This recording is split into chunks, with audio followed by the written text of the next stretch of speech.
NEET exams के paper leak होने की वजह से पूरे देश में नाराजगी देखी गई और इस ज़मन में जिला शोपियान के कांग्रेस यूथ लीडर मुजतबा देवान आपसे जानना चाहेंगे कि आपने जो प्रेस कॉन्फ्रेंस दी है तो आपकी क्या राय है इससे मुतल्लिक। अकाउंटेबिलिटी नहीं है क्या, जो पेपर लीक होते हैं इसकी वजह बैड इम्पैक्ट पड़ता है और उसके साथ साथ अकाउंटेबिलिटी के साथ साथ क्या चीज़ें ऐसी होनी चाहिए ताकि दोबारा इस तरह के वाक़ात सामने ना आए।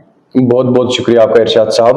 आपको ये पता है कि आज हम यहाँ पे नीट एस्पिरेंट्स की बात कर रहे हैं, जो अभी रिसेंटली जो पेपर लीक हुआ है। ये आज की बात नहीं है इरशाद साहब, मैं आपको बताते चलूं कि जब से 2014 से लेके अभी तक, जब से बीजेपी सत्ता में आई है, ये अभी 80 टाइम्स 80 बार ये देखने को मिला कि पेपर लीक देखने को मिला और 48 टाइम्स री एग्जाम हुआ है।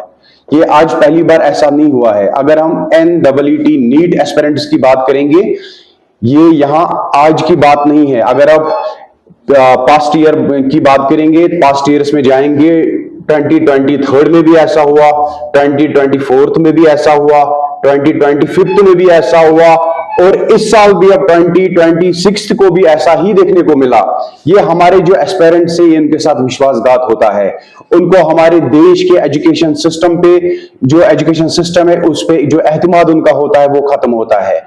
इस ज़िमन में अगर आपके थ्रू में मैसेज पहुंचाना चाहता हूं कि अगर देश के एजुकेशन मिनिस्टर को ये देश का एजुकेशन सिस्टम रन करना नहीं आता है तो उनको इस्तीफा देना चाहिए, उनको अपने पद से इस्तीफा देना चाहिए, क्योंकि हर साल ऐसा देखने को मिल रहा है। इसमें कोई ट्रांसपेरेंसी नहीं है, कोई अकाउंटेबिलिटी नहीं है। इसमें एक प्रॉपर ट्रांसपेरेंसी और अकाउंटेबिलिटी होनी चाहिए। ये फेयर एग्जाम्स होने चाहिए ताकि हमारे जो यंगस्टर्स है उनको भी एक मोटिवेशन मिले। ये खाली नीट तक नहीं है, ये हर किसी एग्जाम की बात है। जो भी UPSC से लेके SSRB तक, हमारे स्टेट की बात मैं करूंगा, हर साल कुछ ना कुछ देखने को मिलता है। जब ये एस्पिरेंट साल भर मेहनत करते हैं, खून पसीना एक करते हैं, तो फाइनली इनको 2 दिन के बाद पता चल जाता है जी पेपर लीक था। इससे क्या होता है, एक पेपर की स्टैंडर्ड जो लेवल होती है, स्टैंडर्ड जो होता है वो भी खत्म होता है। इससे फर्ज करो कि लास्ट ईयर अगर कट ऑफ 500 होता है तो फिर ये एस्पिरेंट अपनी हार्डवर्क से 550 तक की मेहनत करता है। वो कहता है कि अगर मुझे लास्ट ईयर अगर 500 कट ऑफ हो गया, वो एक्सपेक्ट करता है कि नेक्स्ट ईयर 550 कट ऑफ होगा, तो वो थोड़ी सी एक्स्ट्रा हार्डवर्क करता है। लेकिन जब ये पेपर लीक हो जाता है तो वो कट ऑफ 550 नहीं बल्कि 650 पे रुक जाता है, तो बहुत आगे चला जाता है। इससे जो हमारे एस्पिरेंट्स है उनकी जो मेहनत है, उनकी पूरी मेहनत में पानी में रह जाती है। एस्पिरेंट्स की बात करेंगे, आप कम कहने का मतलब ये है कि कुछ महदूद स्टूडेंट्स को उनके फेवर में इस तरह करना है, पेपर लीक करना है। पूरी जो हमारा जो यूथ है, जो एजुकेटेड यूथ है, उन पे जो है उनके कैरियर पे जो है बुरा असर पड़ता है, उनका कैरियर मुतासर हो सकता है। देखिए, आपको मैं बताऊंगा कि ये जो पेपर लीक होता है इसको खरीदने वाले कौन लोग, ये एलीट क्लास लोग होते हैं, जो अमीर थे, एक्स्ट्रा एलीट क्लास लोग होते हैं, जो फाइनेंशियली साउंड लोग होते हैं, जो 20 लाख 30 लाख रुपए देके पेपर खरीद सकता है। हमें उस गरीब के बच्चे को भी देखना होता है, क्योंकि जिसके पास कोई अल्टरनेटिव ऑप्शन नहीं है, वो उसके दिमाग में एक चीज होता है कि मेरे पास कोई अल्टरनेटिव ऑप्शन नहीं है पढ़ाई के सिवा, मुझे मेहनत करके एग्जाम क्वालिफाई करना है ताकि मैं डॉक्टर बनूं, इंजीनियर बनूं या KS ऑफिसर बनूं या IAS ऑफिसर बनूं।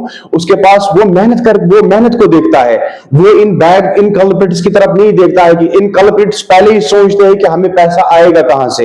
ये बड़े बड़े लोगों को यहां से प्रपोजल भेजते हैं, आप हमें 30 लाख रुपए दे दीजिए, हम आपको KS का पेपर दे देंगे, आप हमें 20 लाख रुपए दे दीजिए, हम आपको नीट का पेपर दे देंगे।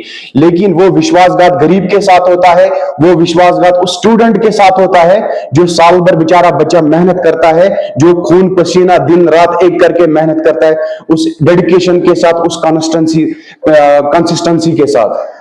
आप क्या चाहते हैं, आपकी क्या राय है ताकि इस तरह के वाक़ात सामने ना आए?